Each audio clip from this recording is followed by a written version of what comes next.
साथियों, ये 80वें स्वतंत्रता दिवस पर आप सभी को मेरा हार्दिक शुभकामनाएं। आज का ऐतिहासिक दिन केवल स्वतंत्रता के संघर्ष को याद करने का दिन नहीं है, बल्कि ये सवाल पूछने का भी दिन है कि जिस भारत का सपना हमारे स्वतंत्रता सेनानियों ने देखा था, वो कहां तक पूरा हुआ। कांग्रेस ने अपने 141 वर्षों के इतिहास में 62 सालों तक विदेशी शासन से कांग्रेस पार्टी संघर्ष करते रही। लाखों लोगों ने त्याग और बलिदान दिया, जेलों में अमानवीय यातना सही, उनको हम सारे लोग नमन करते हैं। साथियों, जब महात्मा गांधी जी ने करो या मरो का नारा दिया और सारे बड़े नेता जेलों में थे, तब देश के नौजवानों ने भारत छोड़ो आंदोलन को आगे बढ़ाया। जिस आज़ादी का सपना हमारे सेनानियों ने देखा था, वो केवल विदेश दास्ता से आज़ादी नहीं थी, वो थी गरीबी, भेदभाव, छुआछूत, बेरोजगारी, अन्याय और भय से मुक्ति। आज़ादी के बाद इन्हीं नौजवानों ने राष्ट्र निर्माण में भी एक एक ईंट रखने का काम किया। यही उस पीढ़ी की सोच थी। आज़ादी केवल सत्ता परिवर्तन नहीं, बल्कि हर भारतीय के जीवन को बेहतर बनाने का संकल्प था। साथियों, कांग्रेस के हर प्रधानमंत्री ने इसी सोच को आगे बढ़ाया और नेहरू जी ने आधुनिक लोकतांत्रिक और सेक्युलर भारत की नींव रखी और IITs, IIMs, public sector units जैसी इंस्टीट्यूशन तथा बुनियादी ढांचे का निर्माण उन्होंने किया। उन्होंने सिंचाई परियोजनाओं को आधुनिक भारत का मंदिर कहा। नेहरू जी ने इस देश के लिए बहुत कुछ किया, लेकिन उनमें रत्ती भर भी अहंकार नहीं था। नेहरू जी ने कहा था, हमारी पीढ़ी के महानतम व्यक्ति की अभिलाषा हरेक व्यक्ति के आंख के आंसू पोंछने की रही है। हो सकता है कि हम इतना कुछ न कर पाए, लेकिन जब तक लोगों की आंखों में आंसू है और वे पीड़ित है, तब तक हमारा काम पूरा नहीं होगा। ये बात पंडित जवाहरलाल नेहरू जी ने की थी, जब महात्मा गांधी जी ने ये बात इनसे पहले कहकर कहा था कि देश के हर गरीब के आंखों से पानी पूछना हमारा काम है। और शास्त्री जी ने ग्रीन रेवोल्यूशन और व्हाइट रेवोल्यूशन की नींव मजबूत की। इंदिरा जी ने भारत की मिलिट्री और स्ट्रैटेजिक कैपेबिलिटीज को मजबूत किया। 1971 में बांग्लादेश के निर्माण में निर्णायक भूमिका निभाई। बैंकिंग को गांव में तक पहुंचाया और 10 पॉइंट प्रोग्राम, 20 पॉइंट प्रोग्राम ये गरीबों के लिए उन्होंने दिया और जिसका फायदा सारे देश के गरीब जनता को हुआ। सिक्किम का इंडिया में इंटीग्रेशन किया, ये बहुत बड़ा अचीवमेंट है। गोवा को भी हमने शामिल कर लिया। ये सारी चीजें कांग्रेस पार्टी के हैं और कांग्रेस पार्टी के नेताओं ने किया है। लेकिन आज चंद लाल किले पे ठहर के बात करते हैं कि सब कुछ उन्होंने ही किया, तो गनीमत है ये दुनिया भी मैंने बनाया ऐसा नहीं बोले। नहीं तो अगर कोई उनको सलाह देता, लिख के देता, तो निश्चित रूप से वो भी कहते थे। और दुनिया जो बची है मेरे वजह से बची है, ये भी कहते थे। दोस्तों, राजीव गांधी जी ने नॉर्थ ईस्ट और पंजाब में शांति की पहल की, आईटी रेवोल्यूशन की नींव रखी और डिफेंस कैपेबिलिटीज को मजबूत किया, जिसका लाभ बाद में कारगिल युद्ध में भी मिला। उन्होंने नई शिक्षा नीति, स्किल डेवलपमेंट और जवाहर नवोदय विद्यालयों के जरिए युवाओं के लिए नए अवसर बनाए और वोटिंग एज 21 से लेकर घटाकर 18 की। वे चाहते थे कि भारत का नौजवान 21वीं सदी में दुनिया के सामने सीना तान कर खड़ा हो। नरसिंह राव ने भी ग्लोबलाइजेशन के जरिए इंडिया की दुनिया के लिए खोला और उसे एक प्रमुख इन्वेस्टमेंट डेस्टिनेशन बनाने की दिशा में हम आगे बढ़े। मनमोहन सिंह जी की जो हमारे इकोनॉमिस्ट थे और इकोनॉमिक ग्रोथ के साथ डेवलपमेंट को ह्यूमन फेस दिया। MNREGA, right to education, RTI, forest rights act और नेशनल फूड सिक्योरिटी एक्ट के जरिए नेशनल फूड सिक्योरिटी एक्ट के जरिए गरीब, मजदूर, किसान और कमजोर वर्गों के अधिकारों को मजबूत किया। ये सारा क्रेडिट हमारे सीपीपी नेता श्रीमती सोनिया गांधी जी को जाता है, जिसने पूरी मेहनत करके एक टीम बनाकर उस टीम को पॉलिसी बनाने के लिए कह के ये सारी चीजें जो आज बुनियादी हक के रूप में हमको मिले हैं, गरीबों को मिले हैं, ये इनकी देन है। तो ये हम भूलना नहीं चाहिए। ऐसा एक काम भी आज के सरकार ने नहीं किया। आज के सरकार ने कोई राइट टू किसी को हक नहीं दिया। खाने का हक हमने दिया, शिक्षण का हक हमने दिया, काम करने का हक हमने दिया, ये सारी चीजें हमने की। लेकिन फिर भी चंद लोगों को आदत है कि जो नहीं किए वो भी मैं किया, ऐसा बोलने का आदत है। ठीक है, उनका कौन सुनेंगे, इतिहास तो गवाह है, इतिहास में लिखा है और लोग भी जानते हैं कौन सा कानून कब बना, किनके लिए बना, कैसा बना, ये लोग भी जानते हैं। तो दोस्तों, आज जो कुछ भी देश में आपको जो डेवलपमेंट दिख रहा है, ये सब कांग्रेस की देन है और कांग्रेस ने ही बहुत कुछ किया। और आज 90% देन कांग्रेस की है। कहीं नाम बदलना हमने नहीं किया। हमने इंसान को, उसके मासी हालत को बदलने की कोशिश की, नाम बदलने की कोशिश नहीं की। और ये क्रेडिट लेने का काम करते हैं, करने दो, लेकिन बहुत दिन ये चलेगा नहीं।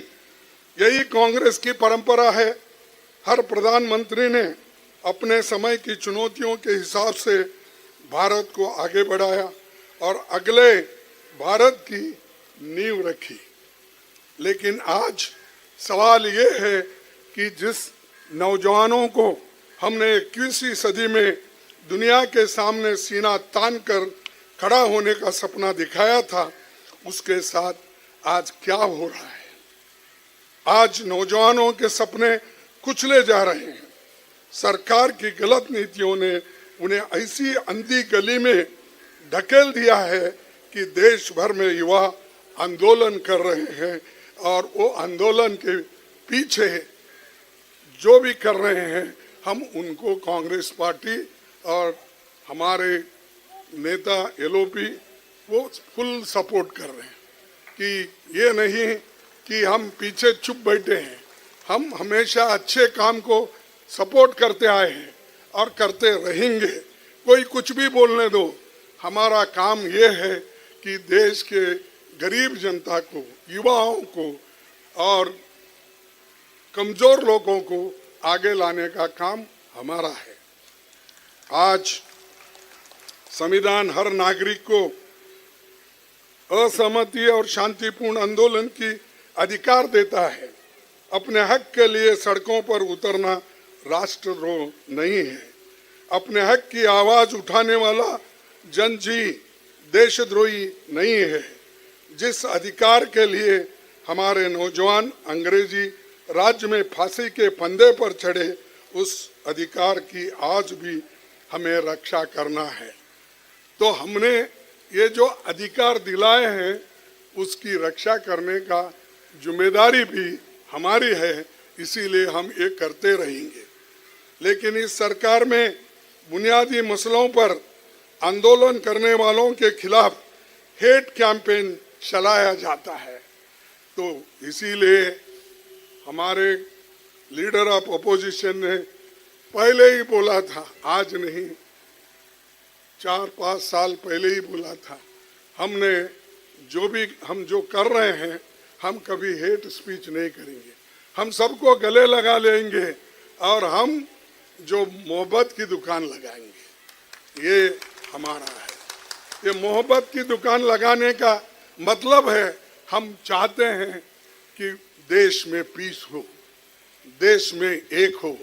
जब शांति रहती है, जब पीस रहता है, उसी वक्त प्रॉस्पेरिटी भी आती है। अगर प्रॉस्पेरिटी आना है, हमको सब मिलके काम करना है। लेकिन इसको डिस्टर्ब करने वाले बीजेपी, आरएसएस और आज की सरकार इसको डिस्टर्ब करना चाहती है और हर आदमी को हेट यानी द्वेष करके उनको दूर रखा जा रहा है।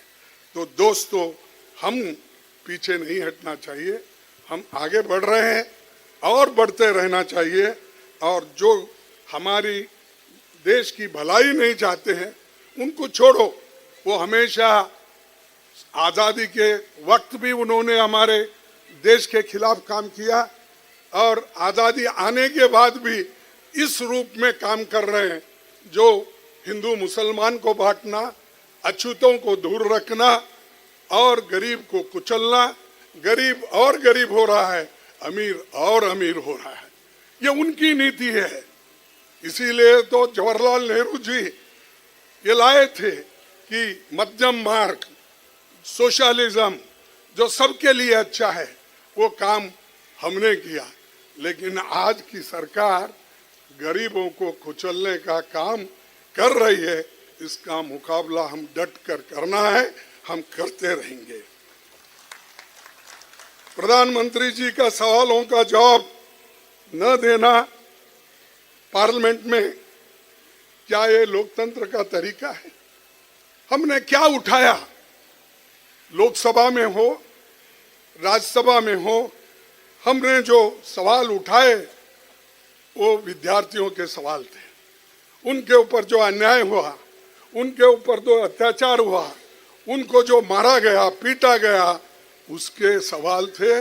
उन सवालों का जवाब हमारे ये लोग साहब मांग रहे थे, हम भी मांग रहे थे। लेकिन उस बहस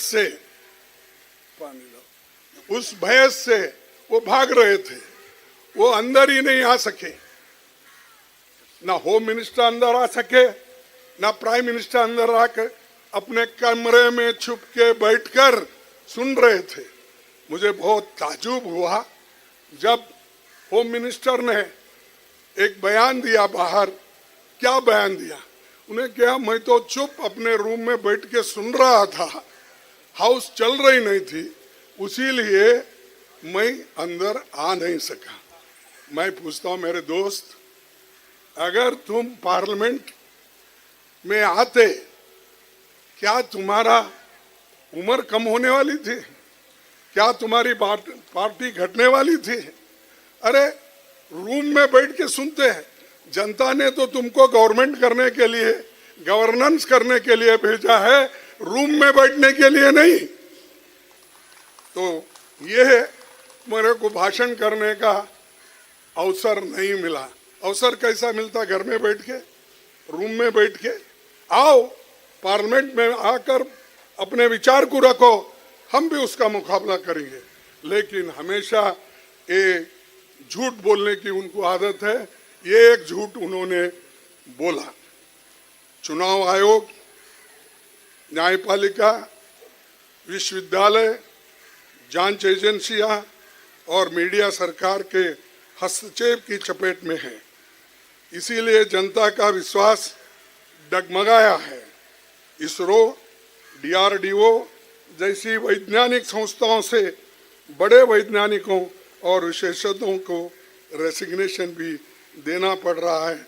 और मैं आपको कहता हूं कि कईयों हमारे साइंटिस्ट इसरो, डीआरडीओ छोड़ के भाग रहे, क्योंकि इनकी दबाव ऐसी है, अपने लोगों को भरना चाहते हैं, आरएसएस के लोगों को भरना चाहते हैं, और जो आइडियोलॉजी उनकी है उस माइंडसेट के लोगों को वो भरना चाहते हैं। तो इसीलिए दोस्तों, जिससे महत्वपूर्ण डिफेंस स्पेस प्रोजेक्ट, ये सब हमारे हैं, हमने किया है, नेहरू जी ने किया है। और साइंस एंड टेक्नोलॉजी को अगर किसी ने सबसे ज्यादा बजट रखा है, वो पंडित जवाहरलाल नेहरू जी ने रखा।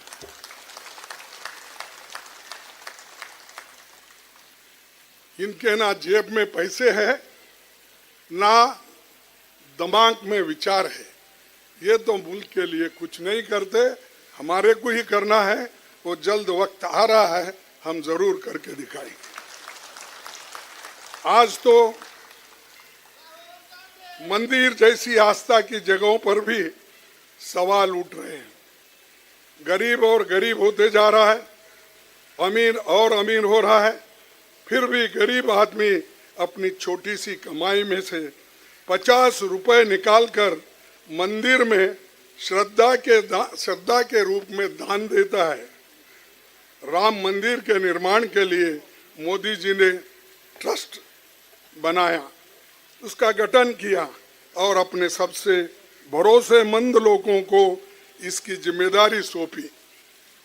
लेकिन जब आम जनता के चढ़ाए दान और सोने चांदी की चोरी हो रही है, तो सवाल उठता स्वाभाविक है। आज सवाल ये है कि गरीब की श्रद्धा से दिए गए उस 50 रुपए की भी सुरक्षा नहीं है।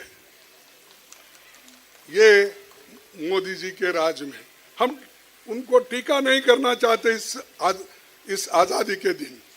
लेकिन जो आदमी खुद ट्रस्ट किया, खुद नॉमिनेट किया, खुद झंडा फहराया, खुद उसकी बुनियाद रखी, खुद उसका पूजा करके खुद ही गया, साधु संतों को लेके नहीं गया, खुद ही गया।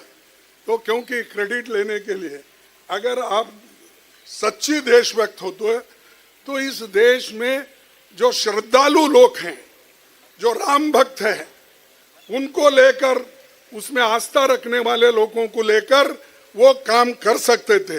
लेकिन पूजा में भी यही, झंडा चढ़ाने में भी यही, और एक वक्त आएगा यही आदमी देश की झंडा गिराने की भी कोशिश करेगा। क्योंकि बात बहुत बोलते हैं, ये बड़बड़े साहब हैं, बड़बड़े साहब हैं। मैं इसीलिए उनके जैसा झूठा बोलने के लिए नहीं जाता।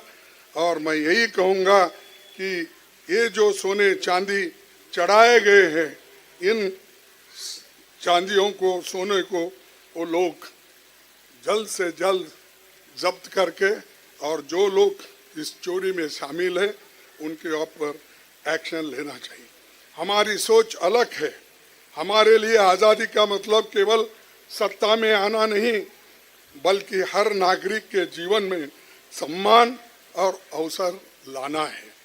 आज़ादी का असली उत्सव तब होगा जब हर बच्चा स्कूल जाए, सबका सलीके से इलाज हो, सम्मानजनक रोजगार मिले, किसानों, मजदूरों और कमजोर तबकों के साथ न्याय हो, जाति के आधार पर भेदभाव, खासकर छुआछूत पूरी तरह खत्म हो और महिलाओं को मुख्य धारा में आने का पूरा अवसर मिले।